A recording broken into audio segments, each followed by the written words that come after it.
Cara agar sholatnya khusyuk. Inilah penjelasan dari Ustadz Adi Hidayat dalam kajian Musyawarah. Ada dua penyebab orang tidak khusyuk. Pertama, faktor setan. Ada setan khusus menggoda orang sholat, namanya khanzab.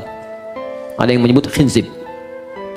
Setan itu banyak jenisnya. Nanti mungkin bagus juga kalau kita belajar fikih setan, ya, supaya tahu cara menghindarinya. Dengan ya, kita nanti belajar jenis-jenis setan. Ada setan di rumah tangga, ya, ada di Quran surah kedua ayat 102, namanya dasim. Ada setan di pasar, itu yang kalau ke mall pulang-pulang masih inget tas belum dibeli. Ada, ya, ada banyak. Ya, ada setan di tempat-tempat musik, ada banyak macam-macam. Ya, nah ini kembali ke setan yang goda orang sholat. Nanti saya sampai ke jawabannya. Di Nabi mengatakan dalam salah satu hadisnya, bima makna idza kabbara, kalau seorang sudah mulai takbir, kemudian faqala syaitanu, maka setan sudah mulai berbisik di benaknya, udzkur kada, ingat ini, ingat itu. Itu ke semua. Kalau kita belum takbir, itu biasa Pak, gak akan ingat tentang bedah, tentang pasien, tentang macam-macam. Tapi ketika Anda mulai takbir, Allahu Akbar, mulai ingat. Gunting tadi letaknya di mana? Ini ada yang belum dibedah, ini ada yang muncul semua. Berarti normal. Normal.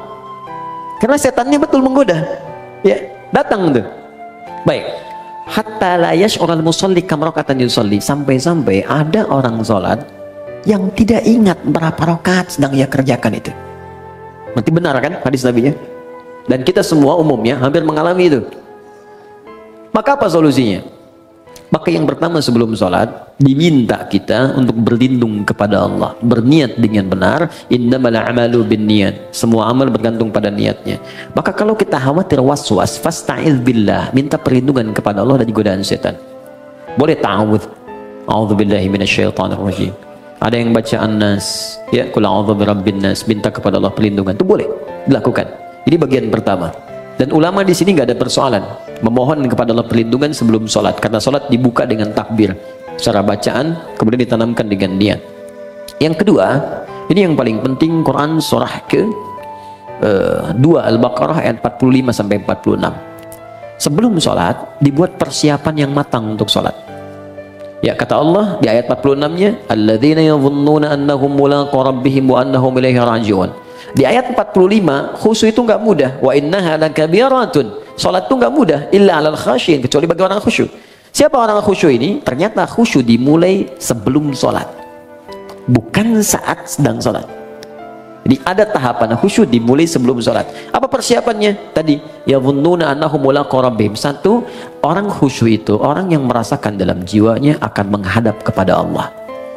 Karena itu ketika akan menghadap kepada Allah, kata Allah, kenakan pakaian yang bagus. Kamu dapat undangan dari orang lain, pakaian bagus. Dapat undangan dari sang pencipta, kenapa pakaian biasa-biasa? Makanya pakaian itu cenderung juga mengondisikan kita untuk bisa nyaman dalam sholat.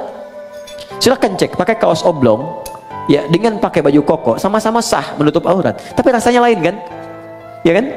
Oke. Kemudian yang paling menarik, di ujungnya, wa annahum ilaihi raji'un. Tenang sebentar.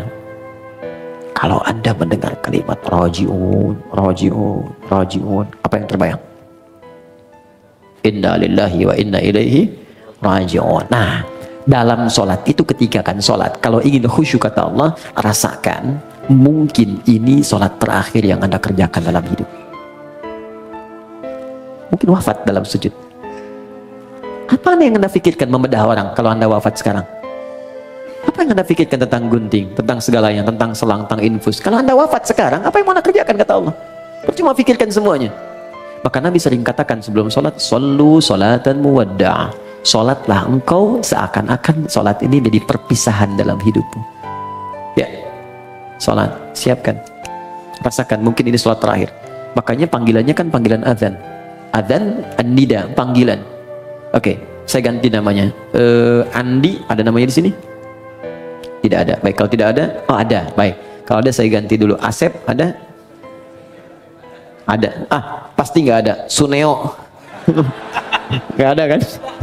Ah, pasti nggak ada. Suneo dipanggil Allah. Apa artinya? Kita dipanggil tiap hari.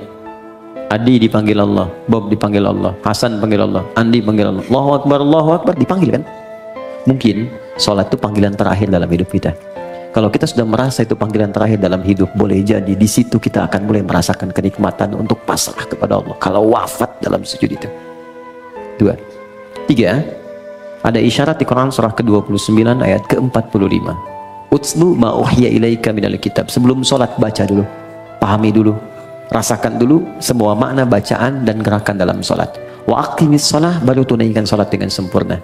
Jadi ketika kita merasa akan wafat, kita merasakan baca Allahu Akbar, Allah Maha Besar, pikiran menerjemahkan, hati meresapi Allah, saya mengatakan kau Maha Besar, tapi dalam hidup saya selalu merasa besar dalam hidup. Pekerjaan saya katakan yang paling besar dalam hidup, dan seterusnya. Itu perasaan akan terbawa, sehingga membantu kita bisa lebih fokus dan nyaman dalam sholat. Jelas sampai di sini? Untuk bagian yang pertama. Karena itu saya sarankan, jangan capek dulu untuk semua dikerjakan. Sepekan ini saya mau belajar takbir dulu, pahami dulu. Sepekan kemudian saya belajar untuk iftitah. Selanjutnya saya belajar Al-Fatihah sampai sempurna kita. Bahkan ada ulama yang mengatakan ingat sholat saja sudah bagian dari khusyuk. Wah, ini 5 menit lagi adzan zuhur nih. Sudah ingat tuh, itu bagian dari khusyuk. Oke? Baik.